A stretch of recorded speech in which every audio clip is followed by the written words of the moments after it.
Minsan isang araw ng taong 2005, may isang pari na napadpad sa isang payak at simpleng bayan ng Doña Remedios Trinidad na kung inyong mamalasin at kikilatisin ay parang di magtatagal at di kayang paunlarin pa ang pananampalataya ng mga mamamayan sa nasabing bayan. Wala siyang sinayang na oras, araw at panahon upang tupdin at ipagpatuloy ang mga pangarap at gawain ng mga paring pinalitan niya.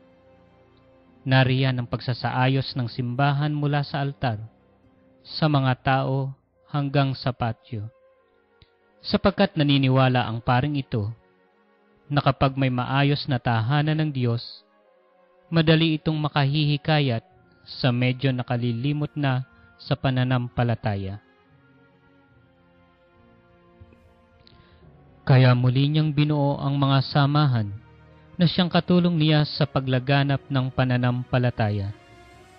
Marami ang humanga at dumayo sa simbahang kanyang muling binuhay ang kasiglahan.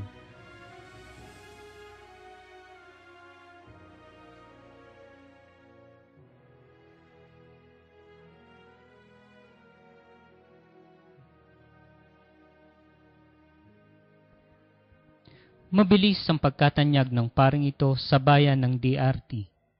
Pati ang alkalde ng bayan ay napahanga niya na sumusuporta rin sa kanya. Nang lubos ng matatag at maayos na ang simbahan, naisip ng pari na ito na lubos na dumami pa ang mananampalataya. Inisip niya na sa mga kabataan ito magsisimula.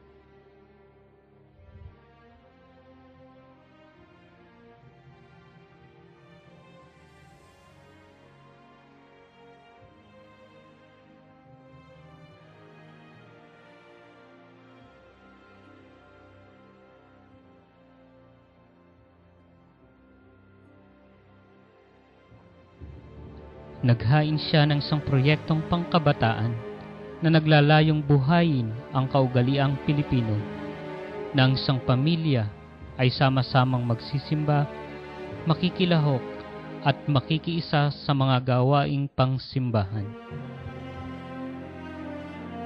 Kaya itinatag niya ang paaralan na pinangalanan niyang St. Bernadette Parochial Mission School na kahit kapos pa sa mga silid-aralan, ay nakapagpasimula siya ng 2 antas, na ang lubos na makikinabang ay ang mga tinatawag na kabalat at mga diartenyo.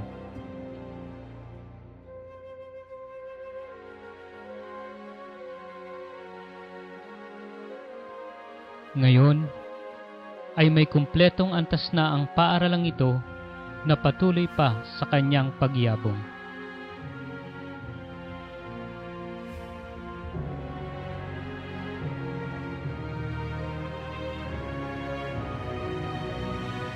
Ang malalim na pagmamahal at pagpapahalaga sa kabataan at sa layuning higit pang mapaglingkuran ang bawat mamamayan at mananampalataya ng Doña Remedios Trinidad ang natatanging dahilan upang ialay niya ang gabing ito, isa sa pinakamahalagang araw at pangyayari sa kanyang buhay na bumuo sa kanyang pagkatao, ang pagdiriwang ng 16 na taon ng pagkapari para sa proyektong pagpapatayo ng bagong gusali para sa mag-aaral ng St. Bernadette. Mga kaibigan, ang paring patuloy na nangangarap at umaasa na mabigyan ng magandang kinabukasan ang mga kabalat o dumagat at mga kabataan na magiging pinuno sa susunod na panahon sa Doña Remedios Trinidad, Bulacan, na may takot sa Diyos, pagpapahalaga sa kalikasan, pagmamalasakit sa kapwa-tao, at pagmamahal sa bayan. Ito ay walang iba kundi si Reverendo Padre Edgardo Egay C. de Jesus.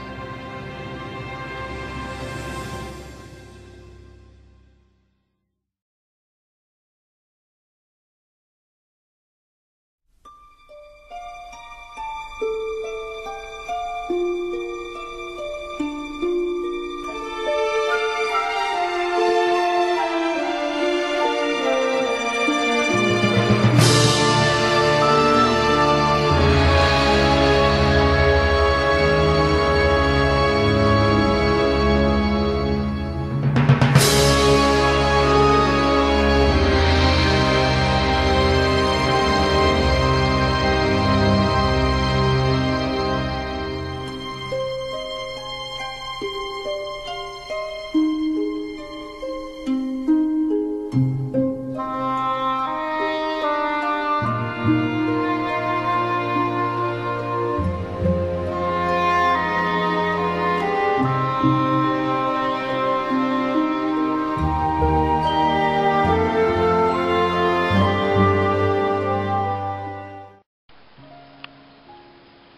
po si Alberto Doroteo. Kami po ay 10 magkakapatid. Ako po ay 3 sa panganay. Ang ate ko po at kuya ay may asawa na po. Ako po na lang ang nagsisilbing panganay sa amin.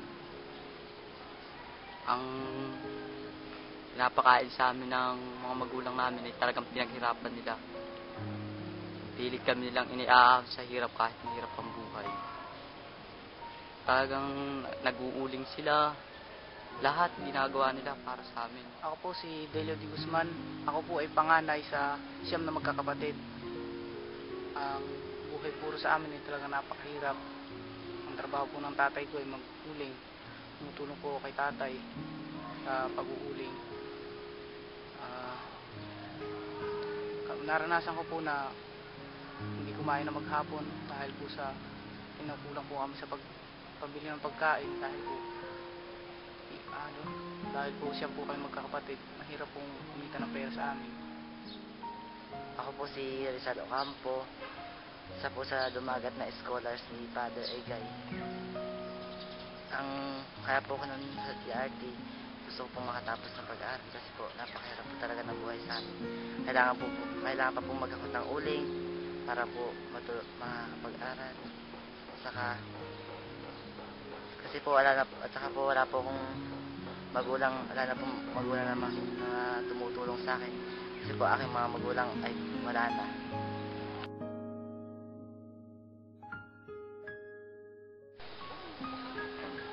Kaya ako po gustong makapagtapos ng pag-aaral para po matulungan ko po ang aking mga magulang kasi po nakikita ko pong napakahirap po talaga ng buhay na nangyayari po sa kanila. Kaya ako po gusto makapag-aral para po pag nakatapos ako ng pag-aaral, papasok po ako ng teacher para po sa mga katulad ko pong katutubo ay makapagturo po ako kasi po napakahirap po sa amin na walang pinag-aralan na tulad yung mga dumagat. Nais ko po makatapos ng pag-aaral kasi po pangarap ko po kasing maging teacher at gusto ko rin pong matulungan yung mga kapwa ko katutubo na hindi po nakakapag-aral. Especially na po doon sa mga Kaya ako po gustong makatapos ng pag-aaral para po matulungan ko ang aking mga magulang at aking po mga kapatid. Para po sa susunod, ako na po yung tutulong sa aking mga kapatid sa pagpapaaral.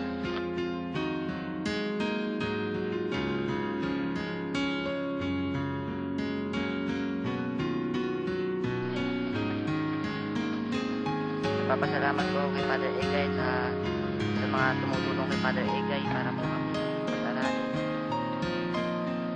Sana po huwag po siya magsawa at sana po ay marami pa po siyang matulungang mga katulad ko dumagat na hindi po nakakapag-aaral sa akin. Papasalamat po ako sa mga tumutulong sa aking mga tao, lalo na po kay Father Egay.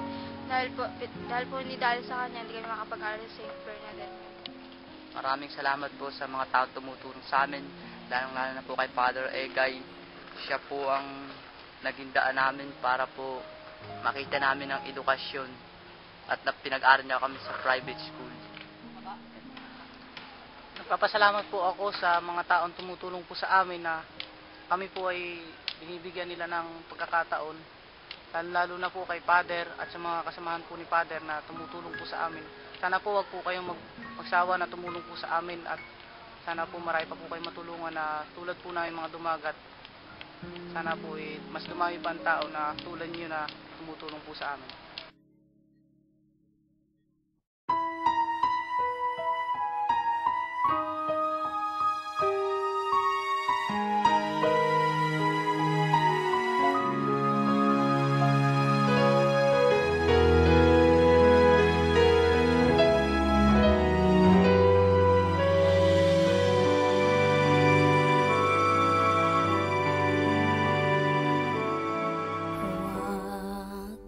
Damdamin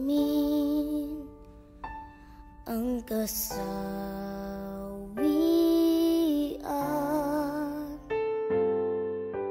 may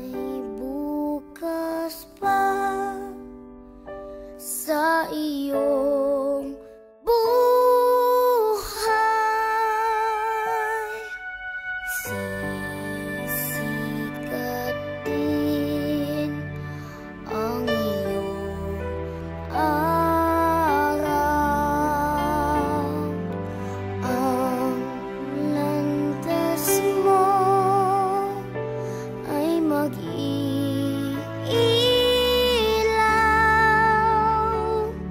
sa digdig. Ang buhay ay ganyan, mayroong ligaya at lumbay, maghintay at may nakalaang bukas.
Mayroong ligaya at lumbay, maghintay at may nakalaang bukas.